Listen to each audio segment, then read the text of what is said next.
Yeah, I want to thank you for joining this live session. So right now we are in Unit 4, Energy and Momentum.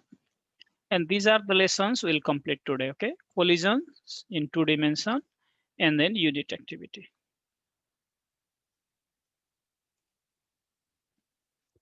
And then at first we'll start from collision in 2 dimension.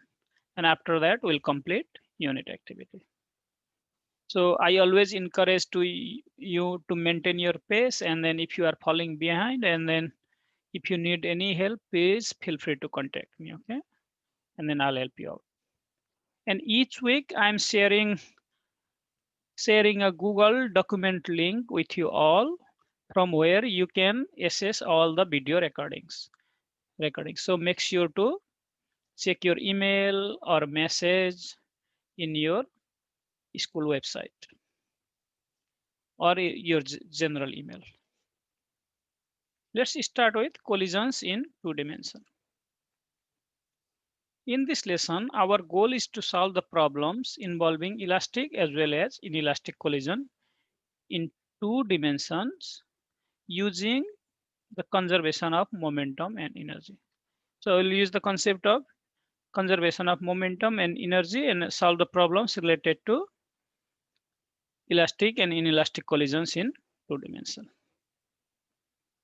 And then at first we'll define elastic and inelastic collision, and then also we'll write the equation for elastic and inelastic collisions in 2 dimensions. And after that, we'll solve some of the problems related to collisions in 2 dimensions. Let's start with the definition of elastic and inelastic collisions in 2 dimensions. So before starting this slide, I just want to make sure that you all are following me. Will you please give me a thumbs up if you are seeing this screen and hearing me as well? Okay, thank you very much. Okay, let me grab my pen and then I'll underline in important information, okay? And then let's recall that collision can be elastic and inelastic. In both types of collision, in any type of collision, it can be either elastic or inelastic. Total momentum of the system is conserved. Let me put that in parentheses, okay? Total momentum of the system is conserved in both elastic as well as inelastic collision. So that means you might think, what is the difference then? The difference is in terms of conservation of kinetic energy. In an elastic collision, the kinetic energy of the system is conserved. Elastic collision, the kinetic energy of the system is conserved. But in inelastic collision, the kinetic energy of the system is not conserved because some of the energy lost in the form of heat, sound, or material deformation. Kinetic energy is not conserved in inelastic collision because some of the energy is lost in the form of heat, sound, material deformation, friction, etc. So the only difference between elastic and inelastic collision is in elastic collision, KE is kinetic energy is conserved. And in inelastic collision, kinetic energy is not conserved. Okay. If you have any question, please feel free to ask me through chat, or you can unmute and ask me that question, any question, okay? Now let's continue. So let's go through some of the examples, okay, of elastic and inelastic collision. In the game of pool, the collision is elastic, which means whenever two balls in the game of pool collide, they separate. They separate after the collision so that kinetic energy of the system is conserved. Okay. But in an elastic collision, such as collision in two cars, well, the colliding objects stick together. Stick together and start moving with the same direction after collision. So if you see stick together, and start moving with the same direction, then that kind of collision is inelastic collision. And then if you see separate after the collision, sorry, separate, that is elastic collision. Separate, stick together. So these are the two words, uh, two phrases I would say. Stick together in elastic, separate, sorry, yeah, stick together is inelastic, separate is elastic. Okay? Therefore, in a two-dimensional collisions of objects, two objects say A and B, we can write those two equations, and then I'll explain that those two equations. In any type of collision, momentum is conserved. Here P stands for momentum. Okay, momentum. PAX, momentum along horizontal direction before collision for object A, momentum of object B before collision in horizontal direction. PAX dash, momentum of object A after collision in horizontal direction. PBX dash is momentum of object B after collision in horizontal direction. And this equation is total horizontal momentum is conserved. Momentum is conserved. That means this left hand side part is total horizontal momentum before collision. I'll just write before collision. Okay, horizontal momentum before collision. Right hand side part is after collision. Similarly, in any type of collision in two dimension, total vertical momentum is conserved. That is equation 2. Total vertical momentum is conserved. Then the left side part is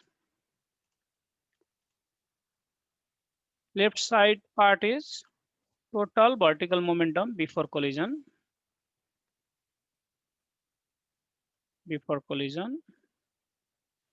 And right side part is total vertical collision. Total vertical momentum after collision. I'll just write after collision. Okay, after collision.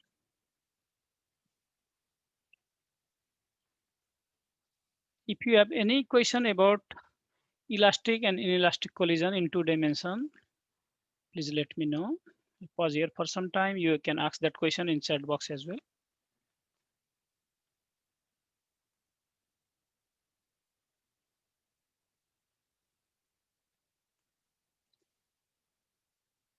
So after that, let's work on some of the problems from the mastery test related to collisions in two dimension. Okay. Let's start with this question. And then we have already covered most of the concept so that you can answer those questions. The question is, in case of collisions of objects in two dimension, which statement is true after the collision? Now let me launch the poll, and then you can answer this question through the poll. No, give me 1 second. Okay, I have launched the poll, and those who will actively participate will get extra points. Okay, and then I'll improve your score.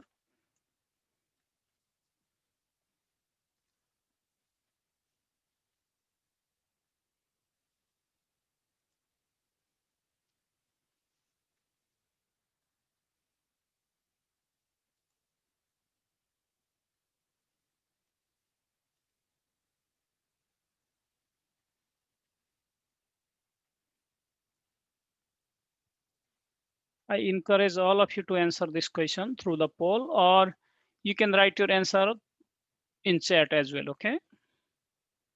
Okay.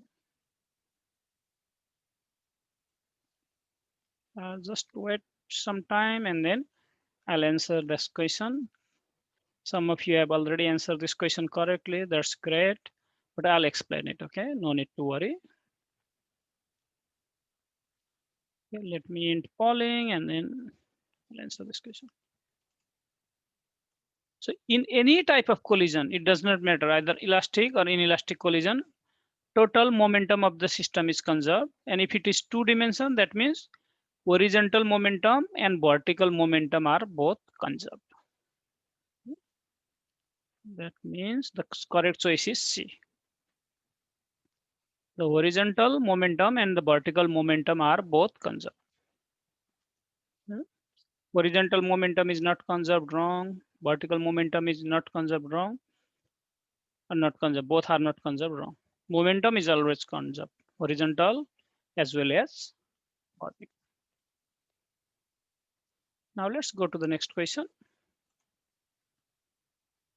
The question is, and then you all can read this question, okay? Because after I complete reading, I'll launch the poll so that you can answer it. Two balls have the same mass, one ball moving along the positive x-axis and the other ball moving along the positive y-axis under perfectly inelastic collision. So the collision is inelastic. Let me highlight that. What can you say about the motion of the balls after the collision? Okay. So try to remember the definition of inelastic collision where we went through the example when two cars collide to each other and then what happened after the collision. Let me launch that poll again and I'll give you some time to work on this problem.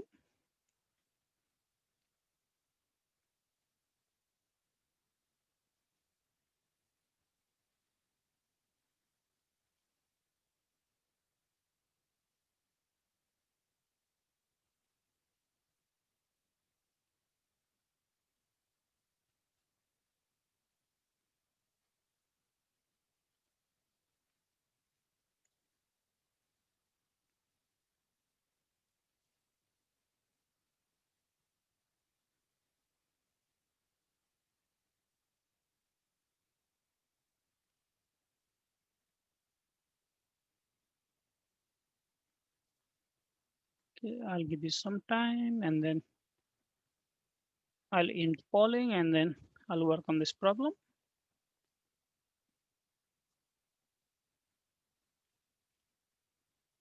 Okay, let me end polling.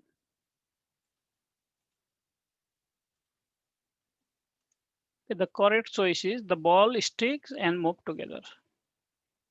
So that is the definition of inelastic collision as well. Okay.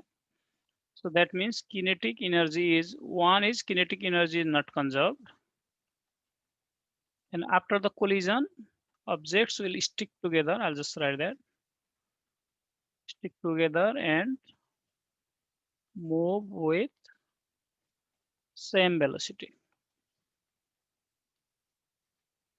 And then the balls separate immediately is the definition of elastic collision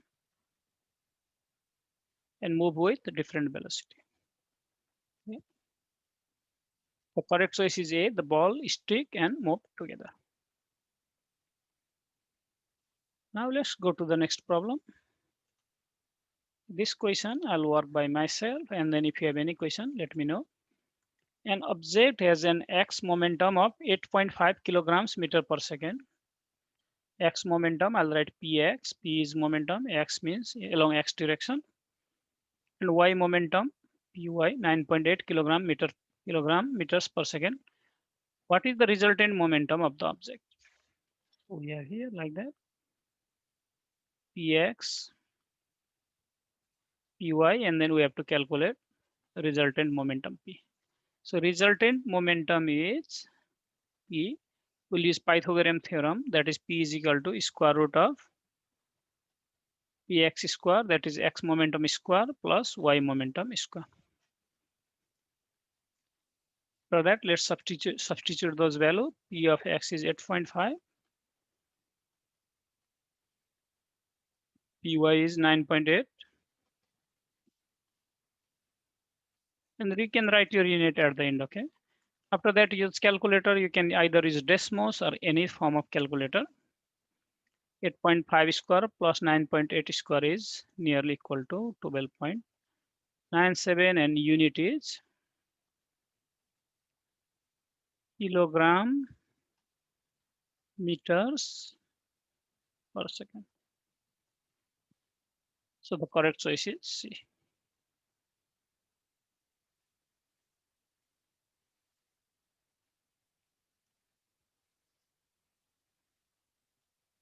Okay, please let me know if you have any question. You can also ask your question through chat.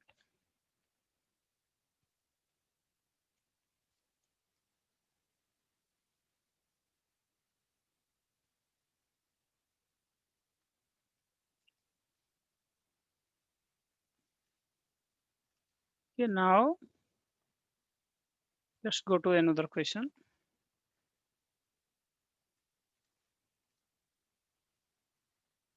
Okay, let me read that question and then I'll give you some time to answer this question. A speeding truck travels in the positive x direction. It hits a car traveling in the positive y direction. The vehicles are deformed and travel together at an angle theta with the positive x-axis. What can you say about the kinetic energy of the system after the collision? Okay, and go through all those different choices and try to answer this question. Let me launch poll again. Okay, I have already launched the poll, and if for any reason if you didn't see the poll, you can answer through chat as well.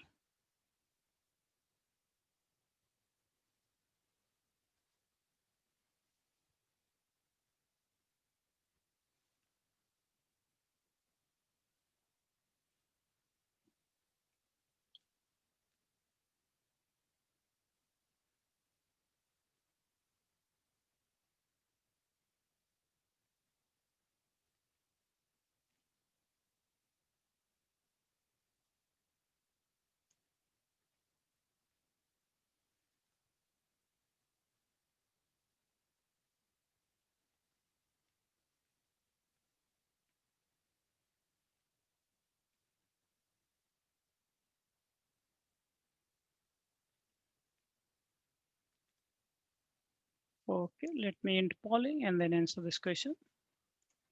Thank you very much. The correct choice for this problem is the kinetic energy of the system is partially used up in the deformation of the vehicles. So we can see here the vehicles are deformed and travel together. That means this type of collision is inelastic collision, and then in inelastic collision, kinetic energy is lost, and that energy is partially used up in the deformation of the vehicles or to hit the vehicles, etc. Okay, correct choice is B. Now let's work on this problem. I'll read this problem at first, and then this problem I'll work by myself. A 0.1 kilogram wide ball moving with a velocity of 5 meters per second along the positive x-axis. It's moving along the positive x-axis. It's stationary blue ball. The blue ball is stationary of the same mass.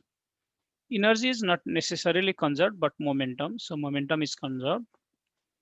After the collision, the white ball moves off an angle of 20 degrees with respect to the positive x-axis and at a velocity of 3.5 meters per second. The blue ball moves at an angle of negative 35 degrees and a velocity of 2.1 meters per second. What is the final y momentum of the system? So here is the question. And this question is a little bit tricky. It has a lot of information, but we don't have to use all those information, okay? What is the final y momentum of the system? So the final y momentum of the system is equal to initial y momentum of the system, because this is a two-dimensional collision and the momentum is conserved. So let me write that one. Final y momentum of the system is equal to initial y momentum of the system. Of the system Oops, sorry. So let me write it again. I'm sorry. I'll just write final y momentum is initial y momentum, okay, is equal to initial y momentum of the system. Let me write everything. System.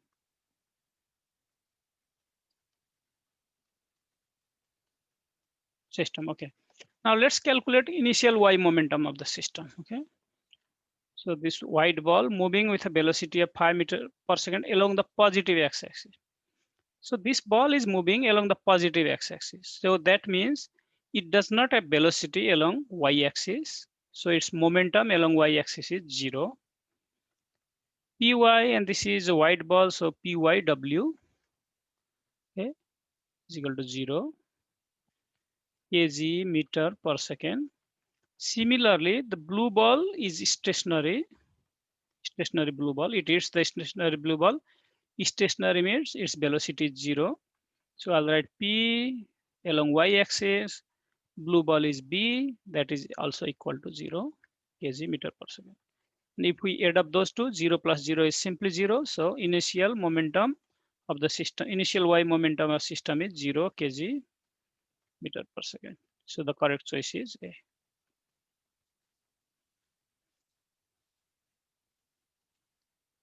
I know this question is a little bit tricky. So I'll pause here for some time. If you have any questions, let me know. And then if you follows this concept and you think you understood it, please give me a thumbs up, okay?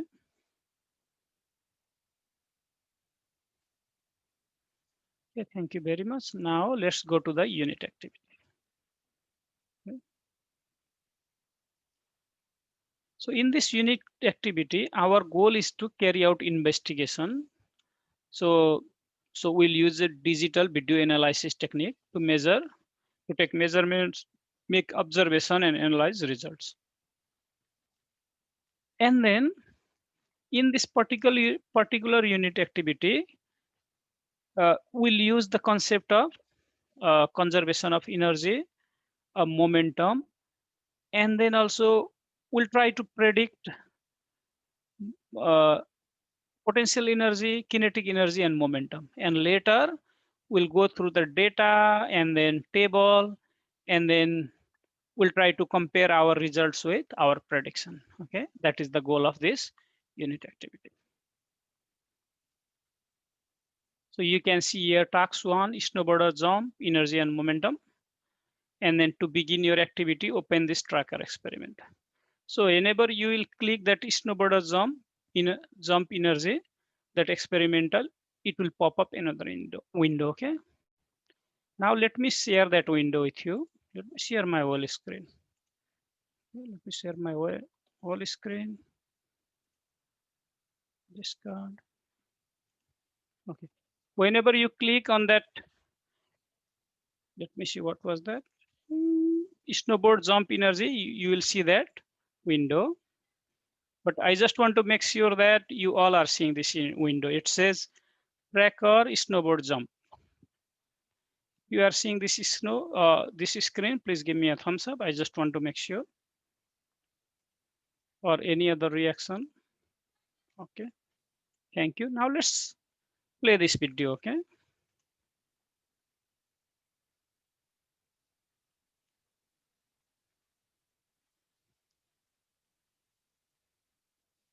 Okay, we can see that snowboarder is going up in the ramp, and then at a certain time, it attains the maximum height and it goes down. So that's what we can see from this snowboard jump. Now let's work on those problems. The first question here in our part A is, what can you say about the snowboarder's kinetic energy as he moves? Okay, that is our first question. Here is the sample answer. So the snowboarder kinetic energy should gradually decrease as he moves up. So whenever he moves up, the velocity decreases and becomes minimum at highest point. Okay, so that means kinetic energy gradually decreases. And then when he moves downward from the maximum height, the kinetic energy should increase and becomes maximum when he touches the ground. So that is our prediction. Okay. Now let's go to the part B. Similarly, what can you say about the potential energy of the snowboarder?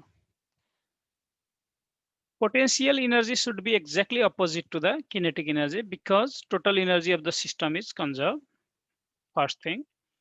That means whenever the snowboarder goes up on the ramp, the potential energy gradually increases, becomes maximum at the highest point, and when he goes down, potential energy gradually decreases, becomes minimum when he hits the ground. So here is the sample response. Okay. And then kinetic energy and then potential energy as the opposite relationship.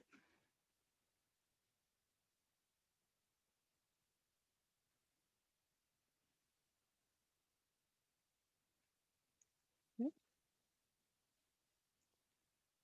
Now in part C and D, no, not part C, in part C, I think. In part C, in part A and B, we have predicted kinetic and potential energy of the snowboarder. Now in part C, we have to observe kinetic energy and potential energy from the table and graph. Okay. So that means, let me read that. Now in the tracker tool, add kinetic energy K, potential energy P to your table. Okay. And similarly, adapt the two graphs to show kinetic energy and potential energy versus time. Now, based on your observation, what can you say about your prediction in part A and part B concerning the potential and kinetic energy? That means, was your prediction correct or it was not correct? You have to write in part C. Let me go back and then open that. Now we have to add kinetic and potential energy and table. So let's go to your table and click on your table. You can see here table, add kinetic energy, potential energy. You can add total energy as well. Okay. And then on graph, you can add similarly kinetic energy and then potential energy. Now let's check it out. Kinetic energy, you can see here whenever you start moving up in the ramp, it's keep decreasing, becomes minimum.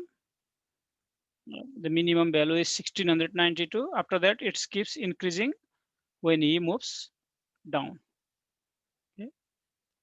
Now potential energy increasing, negative sign means increasing and becomes maximum here at around 0.1 second. You can see here, and then it keeps decreasing. The total energy of the system is nearly constant, 1750, 53, like that. Okay.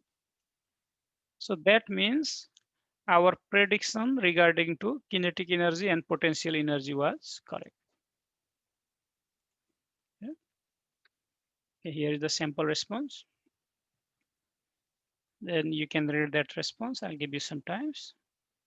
Both kinetic energy and potential energy matches our prediction. And then from the graph, we can see that total kinetic and potential energy at every time interval add up to approximately the same value, around 1750 joules.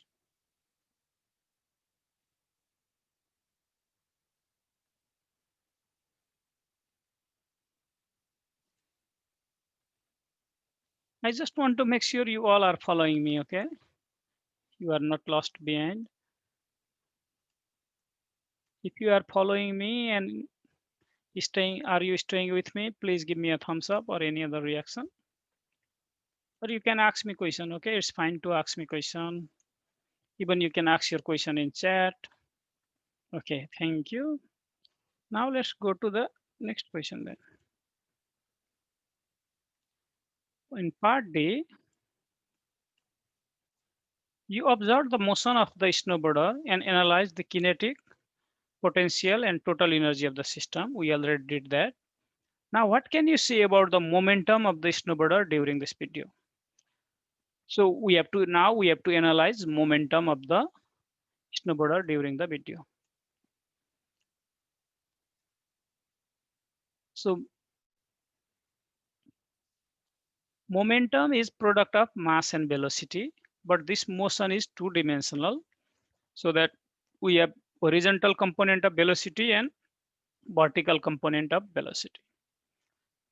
So horizontal component of velocity, that is horizontal velocity, is nearly constant when when the snowboarder is in air, I would say like that. Okay, and the vertical velocity keeps decreasing. Keeps decreasing when it goes down. So here is the sample response. Okay, we have already completed that first part. So let's go to the in the horizontal direction. There is no external force acting on the snowboarder. Once he launches up the pipe, so when he is falling down, I would say like that. So the momentum in horizontal direction should be roughly constant. Yeah. In the vertical direction, the vertical velocity keeps decreasing, goes negative because of the gravity. This continuous decrease in the vertical velocity also continuously decrease the vertical momentum and becomes more negative as time goes on. So that would, you can write your prediction in your onward in part D.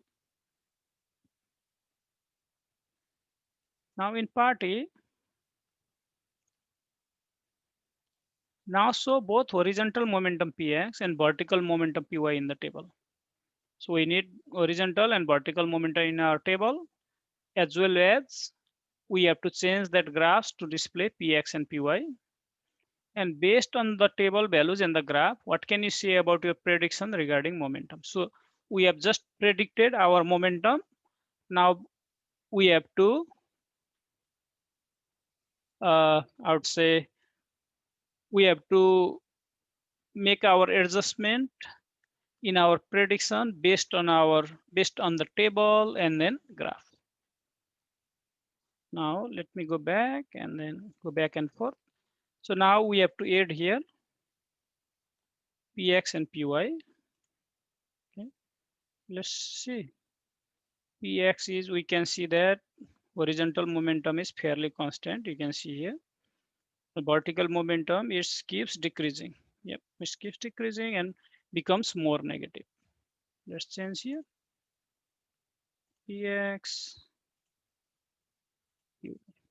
Okay.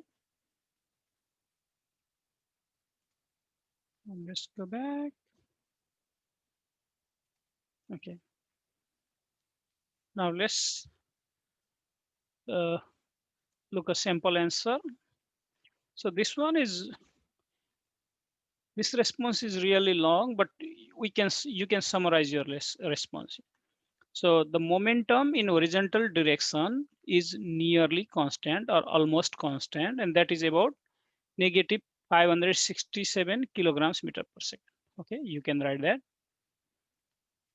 And then for vertical momentum, the vertical velocity decreases rapidly once the snowboarder launches from the pipe ramp. So whenever he launches from the pipe ramp, his velocity decreases rapidly and becomes more negative. That means his vertical momentums becomes more negative over the period of time and keeps decreasing. Yeah. And then although the snowboarder's total energy is conserved, we have seen that, but total momentum is not conserved here. So momentum is not conserved. Sorry. As regard momentum, this The system is evidently not closed. The system is not closed. That means the Earth gravity is acting on snowboarder, constantly changing its momentum. So once you complete part A, B, C, D, and E of task 1, you can leave your task 2, task 3 blank, task 4 blank, sorry, and then you can submit your unit activity. Okay, you only have to complete task 1. Okay. Now brief, let's briefly go through what we have done today. Okay, go back, cross that. Okay, so today we have completed 2 lessons: collisions in 2 dimension and then unit activity. In collision in 2 dimension, we went through elastic as well as inelastic collisions in 2 dimension. And then in unit activity, we opened the tracker, and then at first we have predicted kinetic energy, potential energy of the system. And then from the data table and the graph, we have analyzed our prediction. Either it was correct or incorrect. Similarly, in the beginning, in our unit activity, at first we have predicted the momentum of the system, and then again we analyzed our result based on the table and the graph. Okay. So next, this coming Thursday, we'll go through the post test. Okay. So now I want to encourage all of you to maintain your pace and complete those 2 active lessons as well. And then if you have any question, please feel free to contact me. Okay. Now we only have around 1 minute left. If you have any question, stay here and ask me that question. And then if you do not have any question, you can leave this live session. Have a great day. Bye bye. Thank you.